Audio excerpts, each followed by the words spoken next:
Bonjour chers amis, comment allez-vous? Est-ce que vous avez bien dormi, bien reposé? Nous allons commencer cette prière en demandant que Jésus vienne reposer dans nos cœurs, qu'il vienne vraiment habiter dans nos vies, dans nos âmes, qu'il soit vraiment le centre de notre vie, de notre maison, de notre famille. Au nom du Père, du Fils et du Saint-Esprit, je vous salue Marie, pleine de grâce, le Seigneur est avec vous. Vous êtes bénie entre toutes les femmes, et Jésus, le fruit de vos entrailles, est béni. Sainte Marie, Mère de Dieu, priez pour nous pauvres pécheurs, maintenant et à l'heure de notre mort. Amen. Notre-Dame du Mont Carmel et Saint Joseph, priez pour nous. Nous allons prendre l'évangile de Saint Jean, toujours le chapitre 5, et nous allons prendre le verset 17 au 30. Jean 5, 17 au 30. Jésus reprit donc la parole et leur dit, en vérité, je vous le dis, le Fils ne peut rien faire de lui-même qu'il ne le voit faire du Père. Ce que fait celui-ci, le Fils le fait pareillement. Car le Père aime le Fils et lui montre tout ce qu'il fait. Et il lui montrera ses œuvres plus grandes que celles-ci, à vous en stupéfiez. Comme le Père en effet ressuscite les morts, leur redonne vie, ainsi le Fils donne vie à qui il veut, car le Père ne juge personne, il a donné au Fils le jugement tout entier, afin que tous honorent le Fils comme il honore le Père.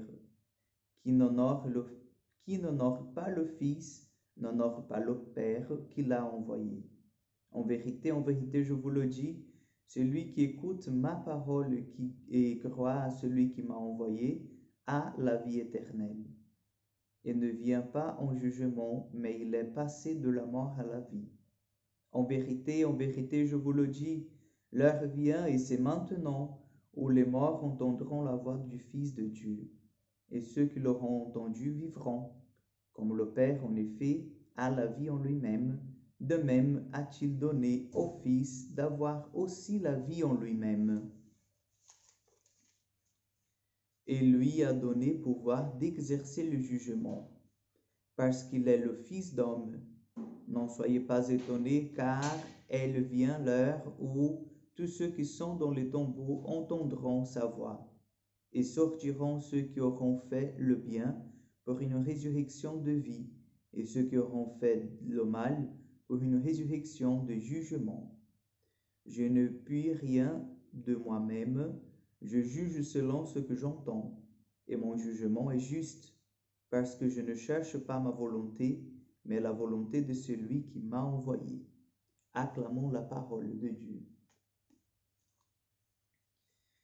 Nous avons bien entendu Jésus, ces paroles qui sortent de la bouche de Jésus, que tout ce qu'il fait, en fait, vient en conformité avec la volonté du Père. Tout ce qu'il nous dit, c'est aussi ce que le Père veut nous dire. Tout ce que Jésus vient nous apprendre, c'est aussi ce que le Père veut que nous apprenions. Chers frères et sœurs, cela est très important. Pourquoi? Parce qu'en fait, nous voyons que Jésus est l'envoyé du Père et avec le Père et le Saint-Esprit est Dieu, donc qui compose le dogme de notre foi, la Sainte Trinité. Et puisque Jésus est Dieu avec le Père et le Saint-Esprit, nous devons, chers frères et sœurs, donner la valeur, le poids nécessaire à sa parole. Parfois, en fait, nous laissons passer la parole de Dieu, nous jouons en fait avec la parole de Dieu, et le Seigneur nous invite vraiment à prendre comme une parole de vie, une parole qui nous donne vie. Parce qu'à la fin, comme Jésus lui-même dit, moi je ne juge pas, je ne juge personne. Je ne suis pas venu pour juger, mais je suis venu pour sauver tout être humain. C'est nous-mêmes que nous condamnons, c'est nous-mêmes que nous jugeons, parce que la vérité, elle est en nous. Et la vérité nous apprend toutes les choses. La vérité nous apprend en fait que nous avons besoin de faire un chemin de paix, d'amour et de bien. Donc nous avons chacun en nous ce que nous appelons dans la théologie morale la loi naturelle qui vient nous aider à discerner ce qui est bien et ce qui est mal. Donc chacun est bien équipé en fait pour prendre les décisions, pour aller au ciel, bien sûr avec la grâce de Dieu, mais pour prendre ces décisions dans toute liberté.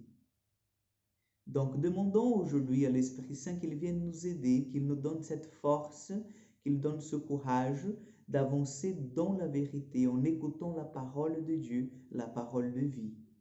Parce que nous serons jugés à la fin de notre vie, mais pas en fait pour des choses extérieures, mais sur nos actes. Donc demandons cette grâce au Seigneur de vivre en conformité avec la volonté du Père, ainsi comme Jésus l'était. Le Seigneur soit avec vous.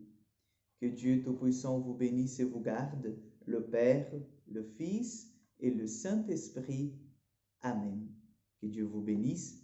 Excellente journée et à demain pour encore une prière du matin.